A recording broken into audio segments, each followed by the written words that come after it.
Good afternoon, everyone, and welcome to Cultivating Ideas. My name is Reverend Sean Watkins. I serve as Associate Dean for Lifelong Learning here at Austin Seminary.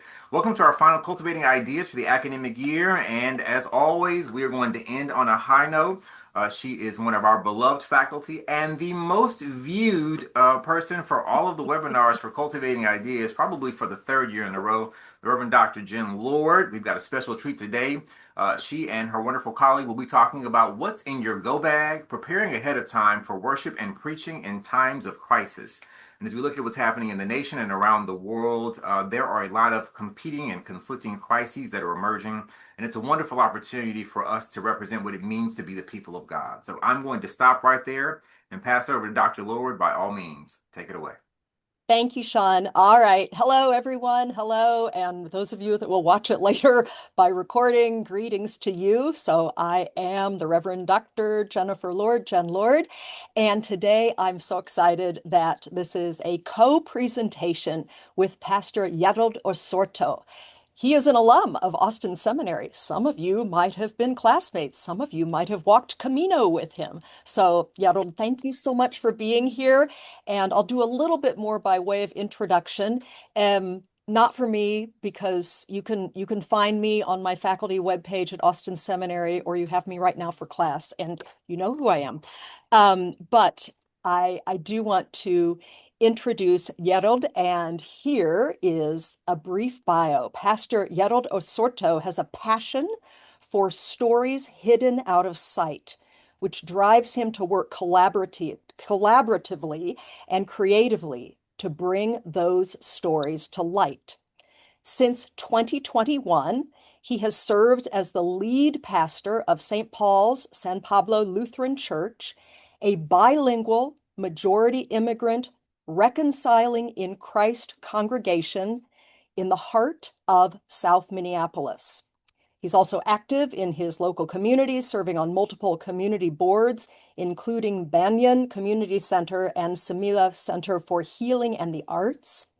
Prior to moving to Minneapolis, Pastor Osorto served at Ithaca College, where he nurtured a vision of interfaith collaboration and inclusive community in two roles as executive director for student equity and belonging and the founding director of religious and spiritual life.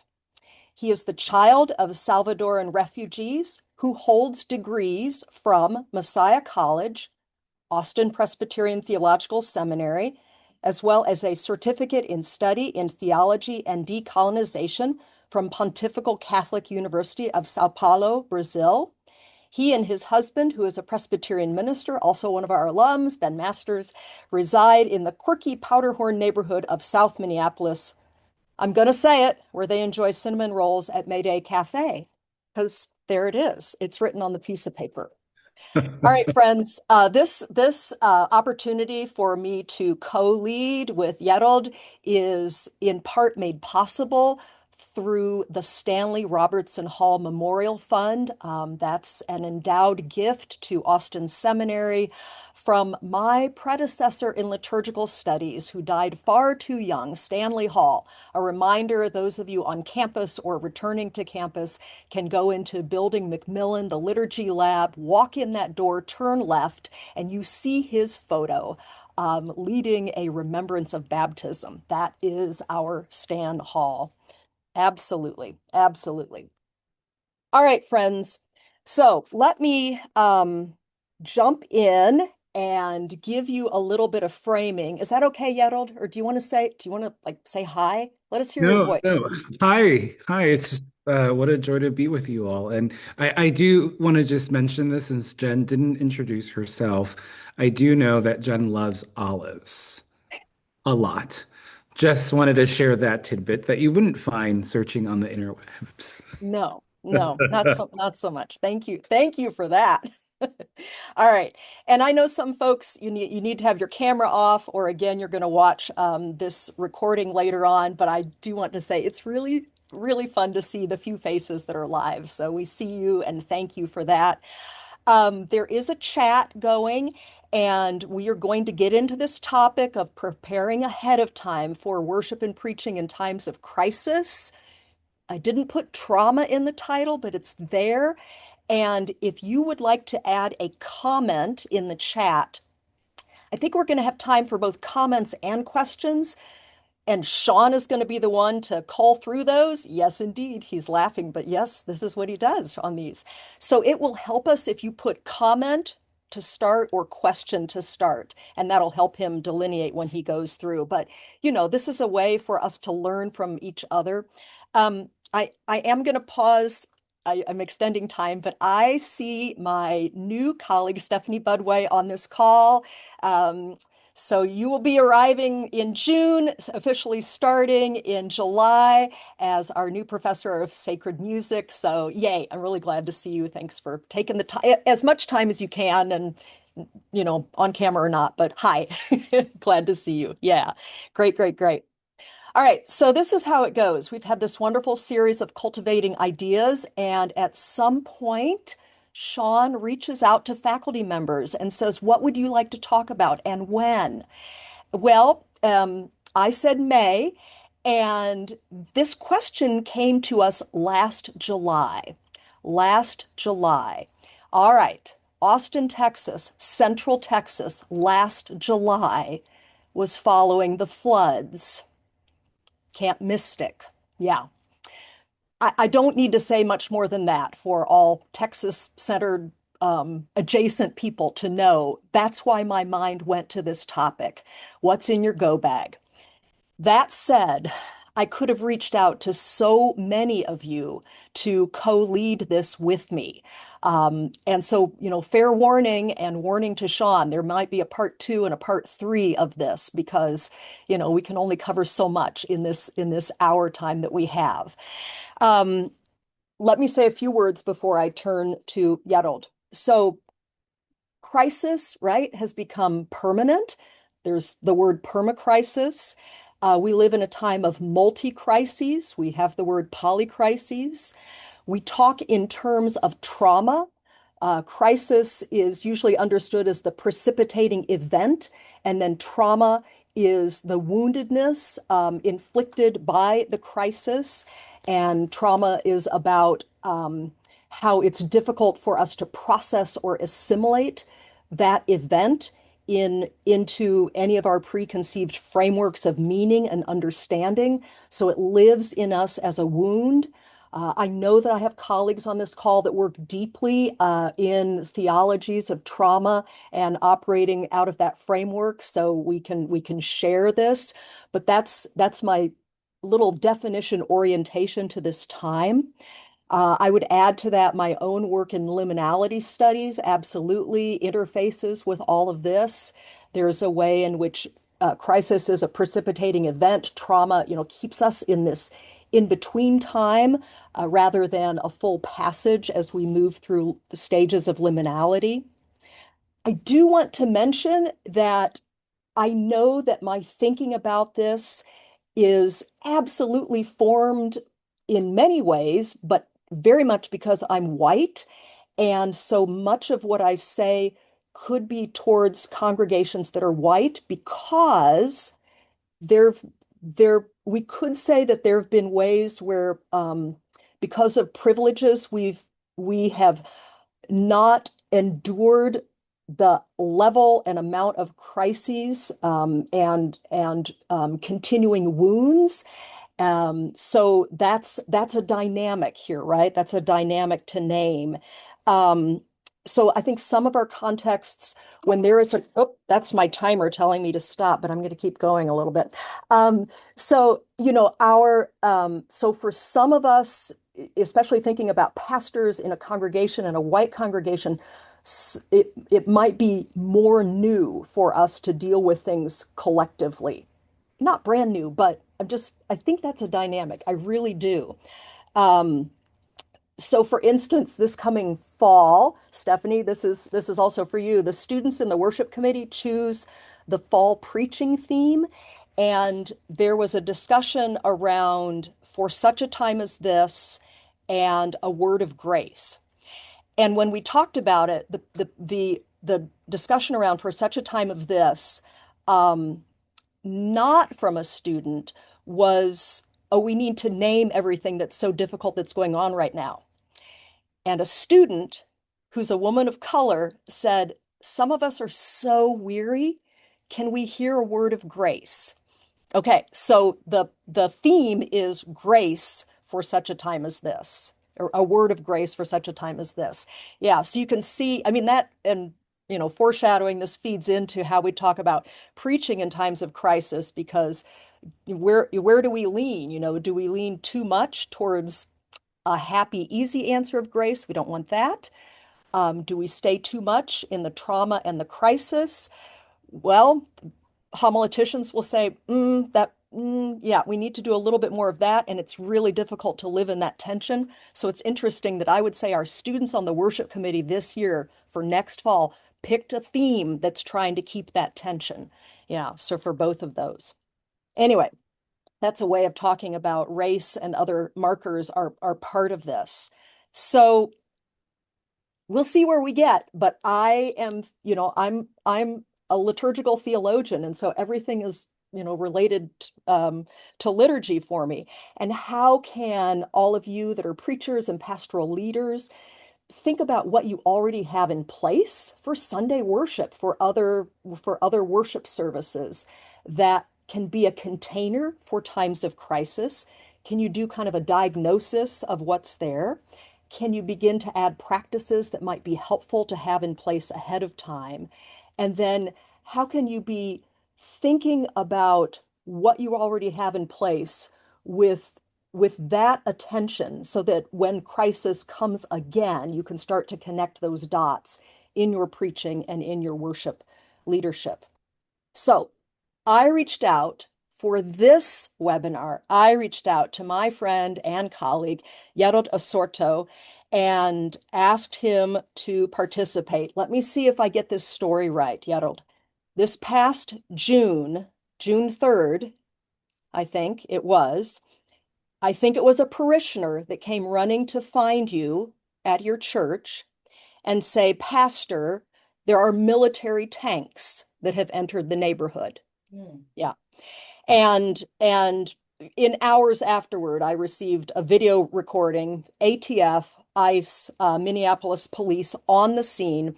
Hierald and one of his other Lutheran pastor colleagues were there with the sheriff or someone, yeah, trying to talk. So that stayed in my mind. I reached out to Hierald. I said, "Would you do this webinar with me?" He's a Lutheran. He's an ELCA Lutheran. He does Word and Sacrament every Sunday. What does that mean in times of crisis? I know that he prepared special services during these months. What does that mean in times of crisis? And I know that he's been working closely with an area rabbi for interfaith services. And what was his thinking and process behind that? So for all these reasons and even more, I welcome you to speak and look forward to your heart and your wisdom and your sharing. Thank you, Hierald. Oh, Jen, thank you. Thank you for this invitation. And what a joy to be back in space with Austin Seminary, a special space for me that has truly shaped who I am in my ministry. So grateful for this opportunity. When Jen invited me to be a part of this, I said yes right away, because when Jen asks something of me, I usually quickly say yes. And I found myself wanting to frame our time with story instead of just going through the theoretical, because in this community, the community that Sorry, I serve, don't stop. uh, what was that? It was Oh. my timer, but I said, "Don't stop." So when I thought about what goes in my go bag, three things are what frame this time with you today. One is context, the second is courage, and the third is yes. And I'll share snippets as to why those are my go-tos in preparing both ahead of time and during crises, which, as someone that is situated in Minneapolis, in the heart of an area of the city where there was constant force from the federal government during several months. Our lives were shifting quickly, and our lives are now very different in terms of how we move in our communities. So I'll start with context, and through that move into courage, and then yes. And then in between, I think both those movements, Jen, you can ask me questions so that it's not just me speaking for 20 minutes.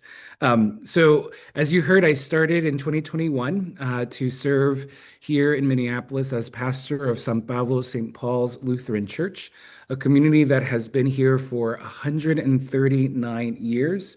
And this church has stood as a steadfast anchor in the Midtown Phillips neighborhood, which is one of the most diverse zip codes in the city of Minneapolis. Our congregation is situated between two mosques within blocks from one another. And there are over 20 some languages that are spoken in this zip code. We were founded by Swedish immigrants, so that through line of having an identity of immigrant and an identity of people that are in a different place and now are calling this place home has been a constant through line for who we are. We've always been a community that has danced between two languages. First, it was Swedish, English, sometimes Swedish. Now it's Spanish and English. And our stories over those 139 years weave together language, migration, and the bittersweet feeling of holding two homelands, the one that we left behind and the one that we are invited to embrace here in Minneapolis. And that context is really important for how we then think about the ways that we gather as a community here at San Pablo. Today, our community is led by a majority Latina immigrant population. Our building, our space is this vibrant hub that serves as an anchor in the Midtown neighborhood. You'll find on some days, the creative energy of May Day puppeteers. May Day is a day-long festival that celebrates the beginning of spring, but also celebrates life and the possibility that rises. And we just celebrated our May Day parade this past Sunday. And for that gathering, we actually didn't have a formal Sunday service. We sang a song and then we adapted, and our marching in the parade was our worship. For many years, I had tried to adapt worship to fit May Day, but to also fit sort of the bounds of what I thought we needed to do, right? We needed to gather for 45 minutes for it to count. And this is the first year after 5 years of being here where I was like, let's try something else. But there was trust in our community that allowed for that pivot to happen. And then there was a connection that the community had, having seen the May Day puppeteers throughout the building during the week. Had that not happened, I'm not sure how easily we could have made that pivot into the parade. We also host a Spanish-speaking AA group and a free clinic that is completely run by volunteers from the University of Minnesota. And we're also the host for the Semilla Center for Healing and the Hearts, a very flourishing space for creativity and restoration. So in 2025, June 3rd happened. The community started prior to that, actually, January of 2025, started having conversations of how do we anticipate what we see is coming, particularly as an immigrant community, given what we were hearing around sanctuary and the ways that the federal government might not or would not respect sensitive locations, including hospitals and schools. And so we were really clear that in spite of what the government might say on how they saw sanctuary, that we were going to remain committed to being sanctuary, whether or not it was respected. And so for our community, sanctuary meant being a place of healing, a place where anyone that comes through our building, whether that's during the week or on Sunday, can feel safety and a sense of belonging. And so we set up contingency plans, and that spring we started this monthly well-being session led by Spanish speaking practitioners using acupuncture and Reiki and cupping. And then we expanded that and offered chiropractors and nurse practitioners, and neighbors enthusiastic about complementary medicine. And these things all happened within our worship space. And that I say that because that framing for our community meant that we had a container to hold these other aspects of people's lives that they were navigating and wanting to get a sense of healing and connection. And so the wellness sessions followed the grocery deliveries that we then had to pivot to providing mutual aid, to supporting with legal assistance. And all of these for us, and you see it in all of our leaders, it really showed the role that we play in participating in God's dream for wholeness in a fragmented world. And so, how then that worship life is impacted means that for us, the maintaining of the Ordo and the liturgy as it stands was sufficient. And in actuality, for our community during Operation Metro Search, which is the term that we have been using in Minnesota to talk about the first couple of months of the year, where we saw thousands and thousands of federal agents in our city, the community insisted on worshiping together. And for many around the world and around the country, communities like ours were seen as communities that were living in fear and hiding. And in this community, our numbers remain consistently the same or even higher for worship on Sunday morning. And that was no easy feat to do. It required a number of coordinated transportation efforts, and people found themselves saying it's worth the risk to worship together because by gathering together, it is our way of resisting.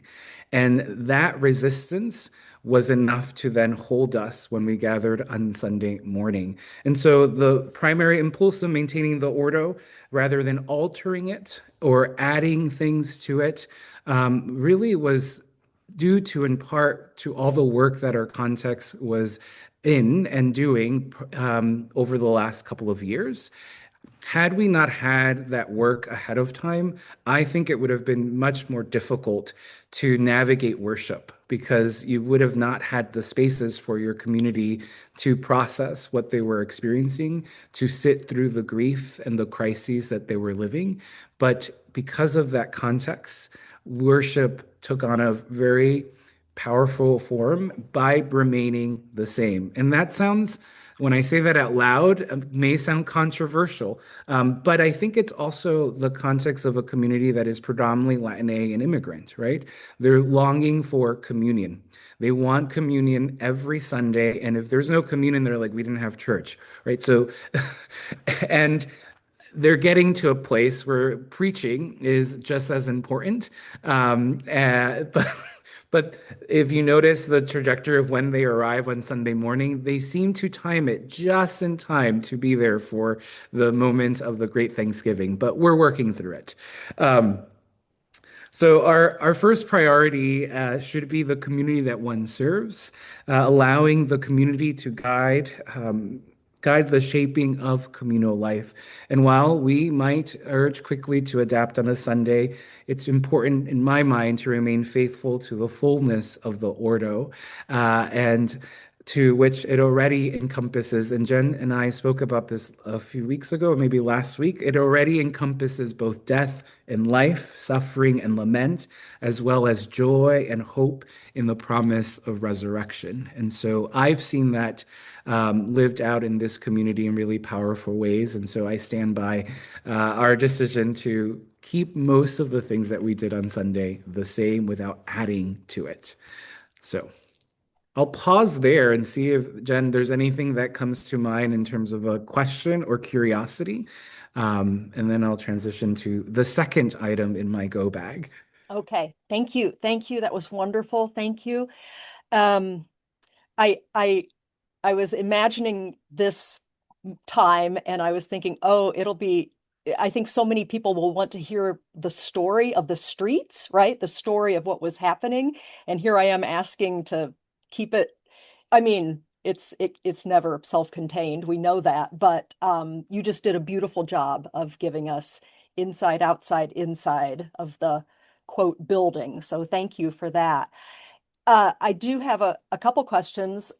Some of the some of the books that talk about preaching and trauma and preaching in times of crisis um, will position the preacher to address beyond their community or think that way. So it you caught me at the end when you were underscoring again preaching for the community. And I wondered if you could reflect on that. And for everybody on the call, I should let you know that uh, for months and months, Hierald has been interviewed, has had his photo taken. He's in religious news services. He's in the New York Times. He goes before the council, the government council at Minneapolis. He doesn't necessarily try to do all this, but he keeps getting tapped for it because, as you can see, he's very articulate. And so but I'm mentioning all of that because you have been put into the spotlight at a very public, large, out there way. And yet, here you just talked to us about the focus on your community. Can you just say a little bit more about how you parsed all of that in your preacher's heart? Hmm. Parse out the focus on my community and my preacher's heart. I mean, they are my guiding light. Mm. Um, I'm not preaching for the media clips, or I'm not preaching for the politician. I'm preaching for the community that I've been called by to serve. And that does frame how I approach Sunday. It's a bilingual community. It's a bilingual community that when we talk, I mean, a lot of what we're hearing nationally around Christian nationalism and fascism, all of those pieces impact us, but they don't translate in the same way. And so for me as the preacher to go into this community using that as a frame of reference and using language that I may see much more visibly in progressive white churches, it won't land, right? People here want to hear the good news that speaks to their daily lives, right? The lives that they're navigating as parents, as siblings, as neighbor, as coworker. And if I lose sight of that, then I'm just preaching to the wall and maybe to my ego. And so in my work, I'm listening to the stories that I hear throughout the week, those moments of pastoral care, the laments that people are carrying, the grief, but also try to find those joyful moments. And this is a community that has been defiantly joyful and has insisted in joy as a frame of reference too for how we live together as one. And so that's my guiding light. And they called me to be their pastor. And that's why I'm the Reverend, because of that call. Thank you. Well, I could go on, but I won't because I want to move on to to Okay, your I'll second. So let's I'll do do it. a little bit around courage. Okay. And this is well, I'll just share and then kind of go weave in a few things in and out. So the Sunday after Renee Macklin Good was killed, we did do one thing that may not have been part of a Sunday gathering. And the reason I did that was I knew that our community was holding a lot in those short days that had started coming up. Both visibly, they were seeing just thousands of officers. They saw a life murdered, taken, and I wanted us to feel anchored in our neighborhood. I wanted us to remember that we have neighbors here that have been here for quite some time that are committed to making sure that we as a community are safe. And so I invited a friend, Jose Luis, who just offered a few words, a few words. And the words that he offered, which is the mantra that has stayed with me, is I am brave because we are brave. I am brave because we are brave. And I could have said that in other ways. I could have used songs to express that, but I noticed how having someone from outside of the Sunday worshiping community come in and remind us of that bravery was what was needed. And it didn't shift how we moved through the service on that Sunday, but it became our mantra. And it became our mantra because it, for me personally, it helped me pay attention to the ways that we as a community incited hope in each other and how our hope revealed our heart. And so I am brave because we are brave. You know, we witnessed convoys throughout the city. We heard the shriek of whistles right outside of our church constantly cut through the air that provoked us to join signal groups. If you don't know signal, you will, I'm sure, to patrolling the streets. And for me, the willingness of this community to show up for each other, to show up in worship, to be there together. While many in our community were not able to actually be out on the streets in the same way that we witnessed as a country, their ways of moving quietly was just as powerful, right? And that's what helped me continue to feel courageous. Courageous on Sunday morning, courageous during the week. There's this one moment in our time where every year we have posadas, where we gather and worship with each other. And I'll say this, for many folks looking into our community, we did encounter many times where people questioned our choice to gather, where people questioned our choice to maintain worship life as it has been, right? To maintain the moments in our liturgical calendar that are meaningful to our community. But we did. And so we gathered, and throughout the posadas, we processed throughout our neighborhood on cold December nights, and it gets cold here in Minnesota. And we could have chosen to not have done one of our largest posadas in this tradition that reenacts the Holy Family's search for shelter in Bethlehem. But the community said no, we would not be silenced. And their courage inspired hundreds of people from many of our other partner congregations to show up and to be in our neighborhood and to join in that last procession right before Christmas. And for us to be able to do that, we didn't change anything. We just insisted on doing what is important for this community, what anchors this community.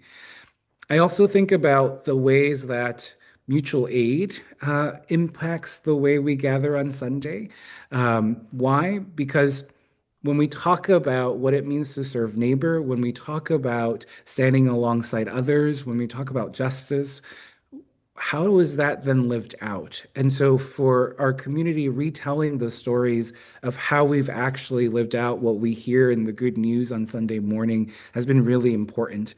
There's this really powerful story that was done about our community's efforts with a 12-year-old child. I think, Jen, you may have read that on NPR. And the child, we used just the letter E, and she had her first period in January at the height of the surge, and during a time where many were home.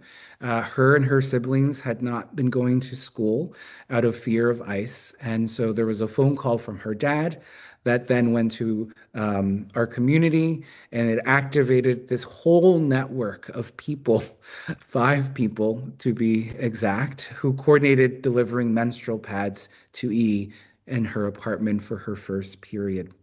And one of our leaders later remarked, "We are made of strong material. Even if we are drowning, we will find a way to stay afloat and get to the shore." So I am brave because we are brave. So hope reveals our hearts, but courage calls us to be who God made us to be. And so that framing for us on Sunday morning for worship and preaching is what then allows us to maintain the order and not move away or try to add more, because we realize we're doing so much, so very much. And so that was a helpful reminder for me and our community. And so the yes that we risk with going to worship on Sundays, the yes that we say when we do things for each other, that was really important. And it took courage. It took that bravery of this community to be able to do that. So that was item number 2, courage. Thank you. All right. Well, goodness, the word courage isn't always used explicitly in a prayer and not always in a song or a hymn. So what's happening liturgically that might form people to be courageous? Hmm.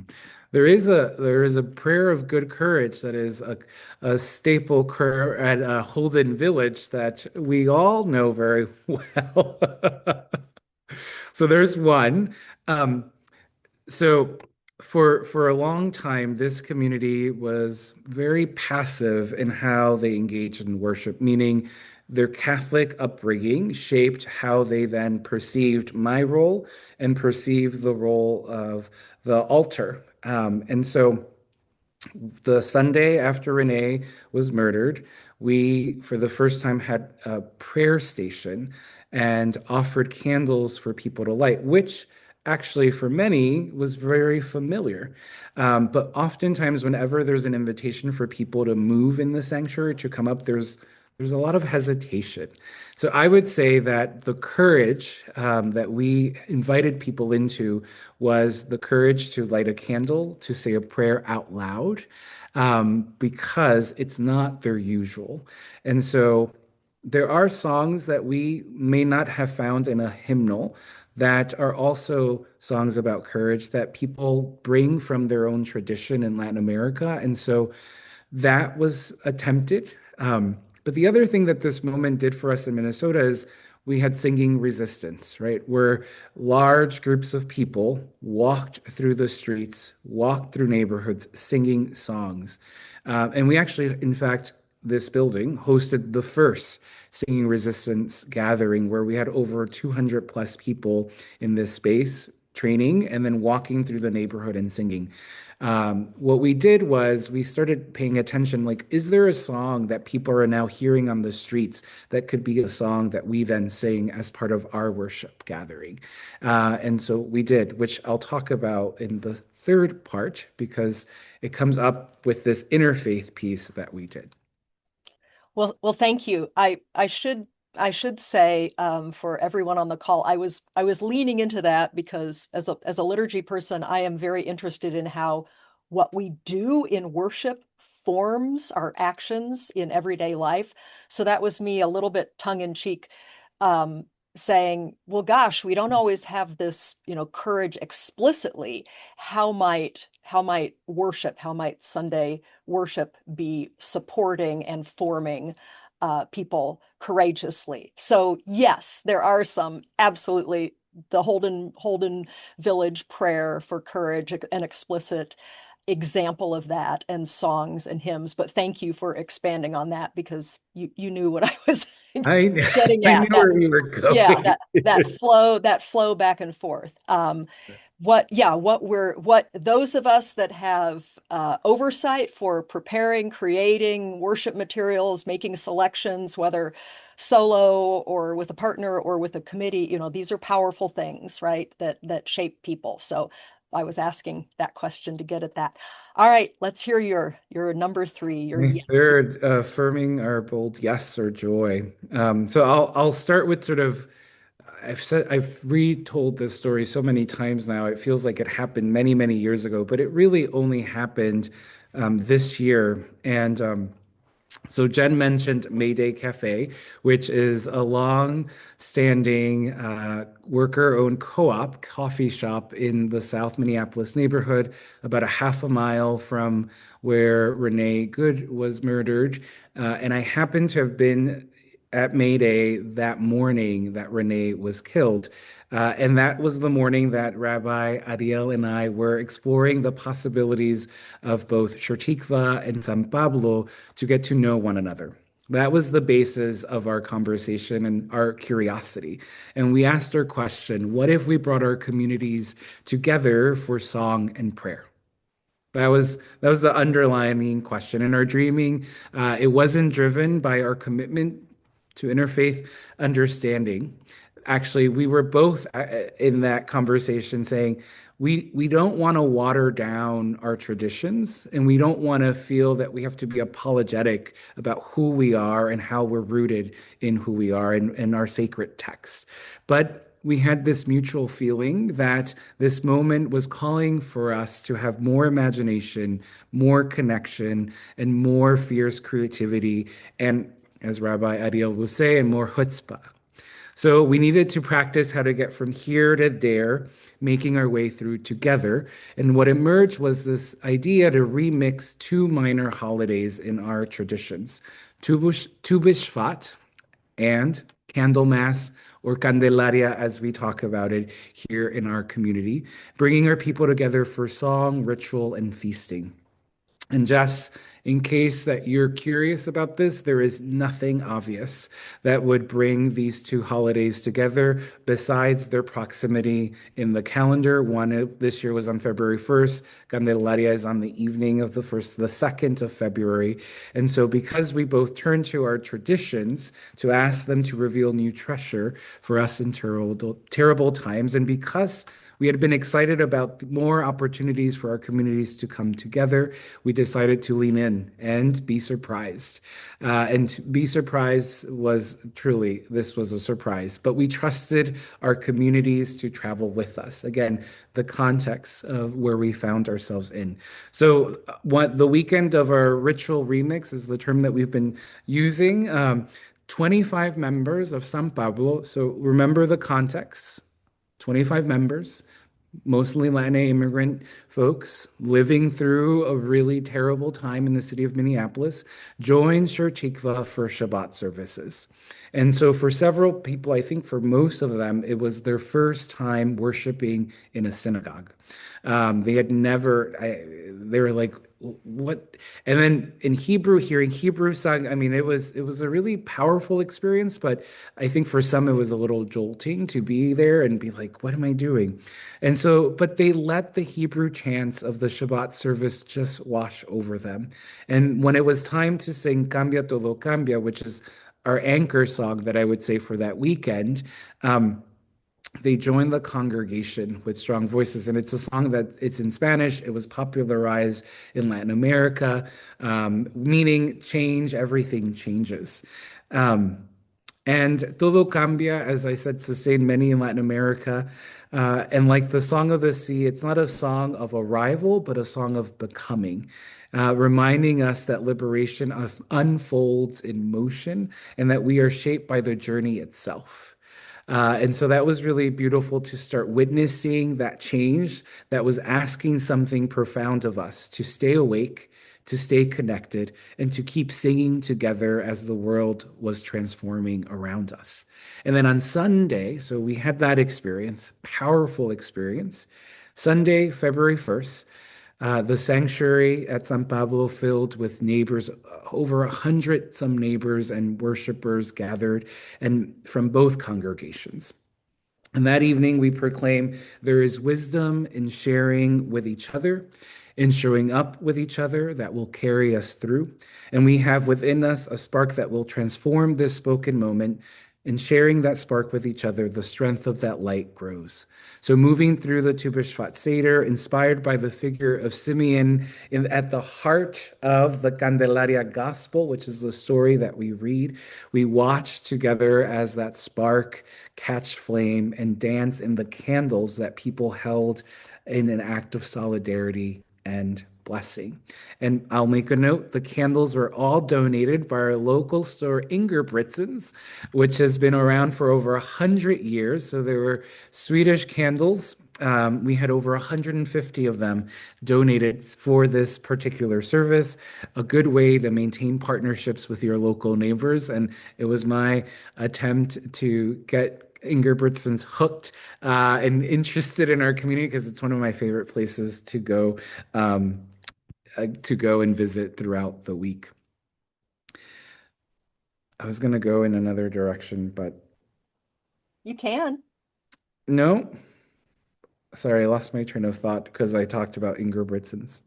Anyway, I also, I know what direction I wanted to go because the fact that we were able to do this gathering together as a community informed then what it would happen a few months later.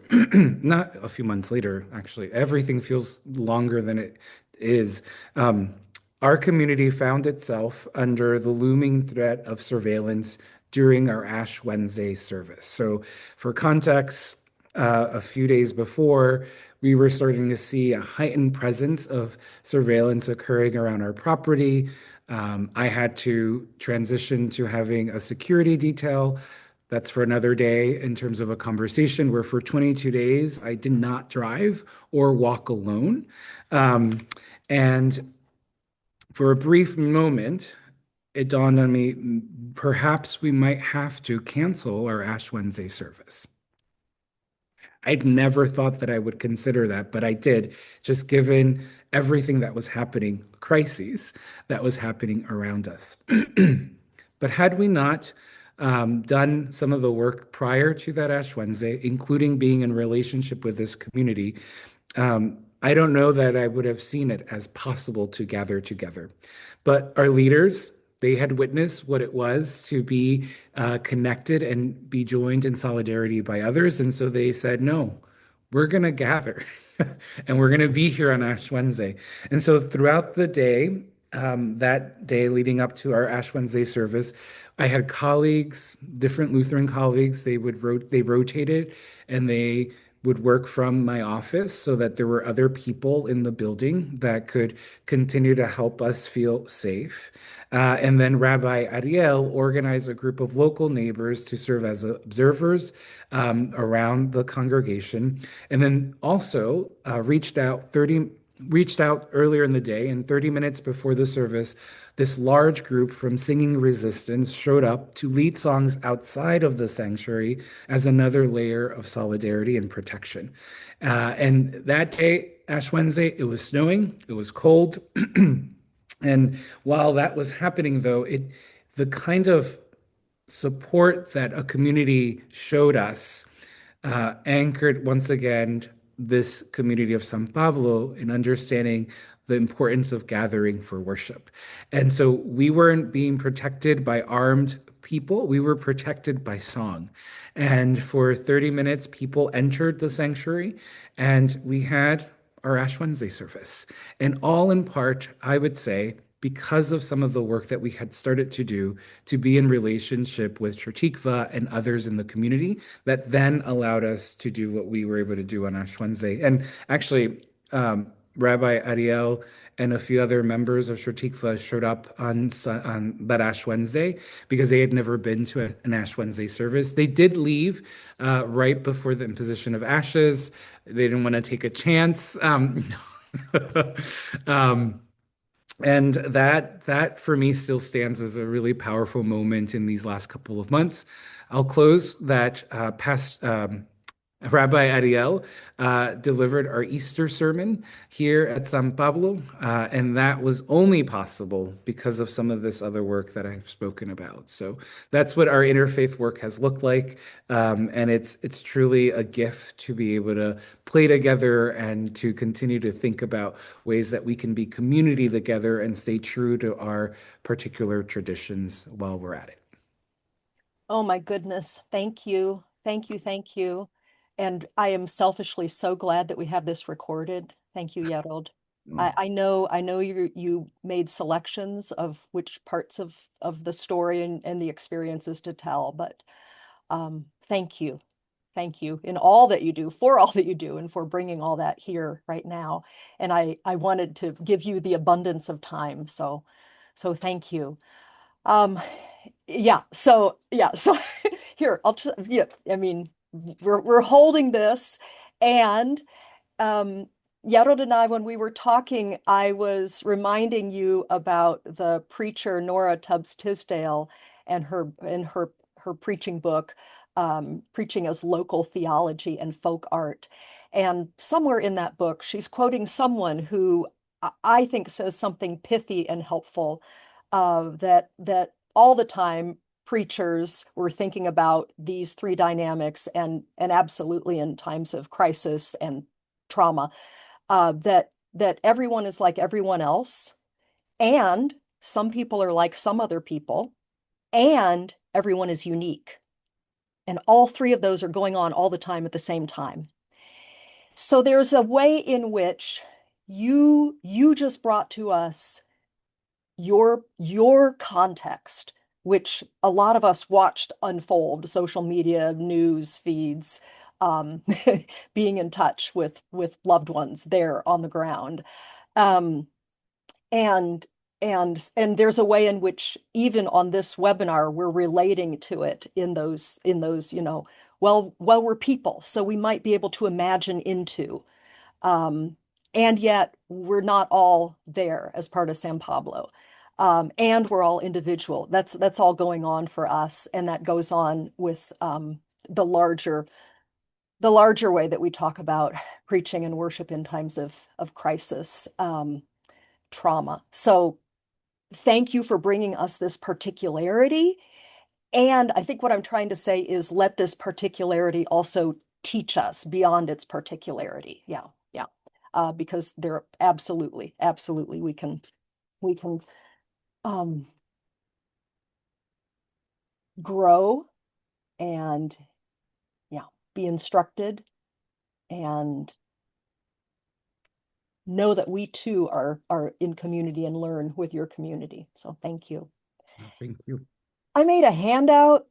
Sean can share it. We're not gonna, there's not time to go through it, but you've got my little blips and thoughts there.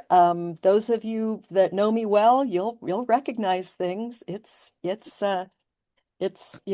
me talking about, come on, stand strong in word and sacrament, and let it be Paschal mystery, which is always going to hold death and life. And we live in a time that is episodic and fragmented. And how do we keep setting out?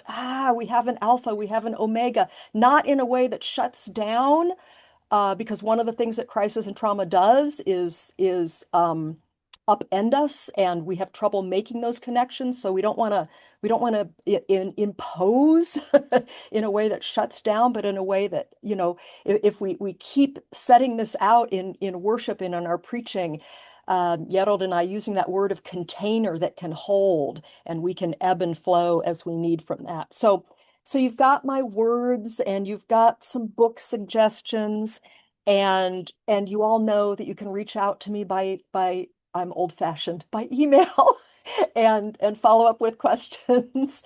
Um, so there's that, but I think, Sean, that we should probably turn to a time of questions, conversation. And I'll share my email in the chat if Thank folks have questions or want to reach out. thank you. Happy to. That would be wonderful. Thank you all both so very much, I think, for a wonderful conversation and interactions. And especially, yeah, I think as Jen mentioned, with the realities of what happened with Camp Mystic here in Austin, or in Texas, rather. And then the same thing that's happening in Minneapolis, just as sisters and brothers and friends and siblings, both locally and nationwide. I think to be able to hear the work that God is doing, the protection that's in place, but also the painful things that are happening as well. Thank you for allowing us to enter into that space and really to have a fishbowl experience just to listen and observe. We have got 5 minutes left. I'm going to say probably 4 minutes and 30 seconds. So if Okay. you've got a burning question, would love to be able to have you drop that in the chat. If you are feeling courageous and can be brief and amazing, then I would ask you to come off mute and ask your question. If not, go ahead and drop that in the chat if you wouldn't mind. So we've got a little bit of time for Q&A before we are done. I think Pastor, I probably want to ask a question just to kind of get us started. One thing that has been seminal for me is, both for my own soul and for my parishioners, is to be able to tell them that history doesn't repeat, but it does rhyme. And so as you've kind of seen these traumas that are happening nationwide and globally, to be able to say, how do we look back and see how different generations have responded in times of crises, that we're not approaching any of these conversations with a blank slate. And there's been trauma that's happened in all of our communities, in all of our contexts, across time, sexual orientations, etc. Talk to us about that. Have there been any practices, either from Indigenous or Latinx or Asian or white communities or black communities, any type of communities that have practiced both, I think, liberation, lament, but also courageous leadership in times of crisis like this that have been helpful for you or influential, or resources that we can point people to as Mm, they're having to pastor their congregations during this time. And if you've got a question, drop that in the chat, please. sure. Um, you know, for many in our community, they have lived what we've lived here in Minnesota prior to being in Minnesota. And so that in itself has informed how they move through this moment. The shocking part of it, though, is that it wasn't expected, right? It wasn't expected to happen here too. And so when I think about what are the things that draw our community into their fullness is this clarity that they have that they're not going to be leading from their place of vulnerability or trauma or fear, actually, that they're going to be leading from the wisdom of their antepasados or their ancestors. And so that is as simple as their grandmother's wisdom that has been passed on to them, that they then pass on to their children. And you might not find that in a book, but you do find that in the stories that they share with one another. And so I've seen a lot of that retelling of the wisdom of their grandmothers present, especially during these last couple of months. Yeah, that's an excellent point. There's an old Navajo proverb that says, "We trust our memory more than your history." And it is that complete understanding of it's an oral recounting from ancestors and that generational wisdom that's been passed down, that's not written, but definitely can be oral. And in some ways, we're finding out now because of psychologists in the body keep score. Some of those things are in our genes as well, too. There are some instincts that we can draw from. That's an excellent point. Any questions from anyone before we get ready to wrap? Oh, go forward, please, Well, Pastor. I was just going to offer, if folks have not read Bayo Akomolafe, a Nigerian intellectual, there's a small book of a collection of his writings called Salah. It's a really powerful read and one that I have leaned into during this time. And so I can put it in the chat too, so that Please. people have it. That would be wonderful. That would be wonderful. Thank you. Thank you. I'll reach back and add also because I I forgot to add this to my list, but one practice, speaking to a lot of Protestants where this has dropped out, is to reinvigorate a practice of reading the lives of the saints and martyrs. And there are so many different publications. You can pick up ones that are like the ones that are officially in the Roman Catholic Church or in the Eastern Orthodox Church, and you can go beyond that. But I know people that have a daily practice of not only their own prayers of petition and reading the Psalms, but also reading a saint or martyr of the day, because that gets us that's also a trans-historical, right? And global. Yeah. And yeah, we are not the ones just in this moment or in this nation or yeah, that have endured. That is outstanding. That's outstanding. We are right at time, so I don't my words to be the final words. I'd love to be able to give it back to both of our speakers. If there's a parting pearl of wisdom you want to be able to give as we wrap up our time and conclude this last cultivating ideas for the academic year. So Anything that you want to say, Hierald? Thank you so much. Practice joy. Practice Practice joy. joy to Oh, prepare for oh, crises. Yes, go ahead. no, mhm. you there? You there? That's You did it. it? Yes. Okay, okay. Well, yeah, because you said that. And so, you all know this year I've been again keeping time with the Eastern Orthodox. And so technically yesterday is called mid-feast. So it's the 25th day into the 50 days of the Pasch. And in their lectionary system, it's the Samaritan woman at the well. So today or yesterday is the big blessing of gardens with water that's blessed. And so this explosion of joy that recognizes God made everything for dignity and beauty and harmony. And yeah, and so the blessing of gardens and the blessing of plants and flowers and the blessing of each one of us. and Christ as the living water, fill and bless each one of us. God, shelter us and strengthen us, giving us what we need with each other in community to walk on, to journey on. God, make it so. Amen. Amen. What a wonderful closing benediction, both to this lecture and to this lecture series for this academic year. Thank you all so much for joining us.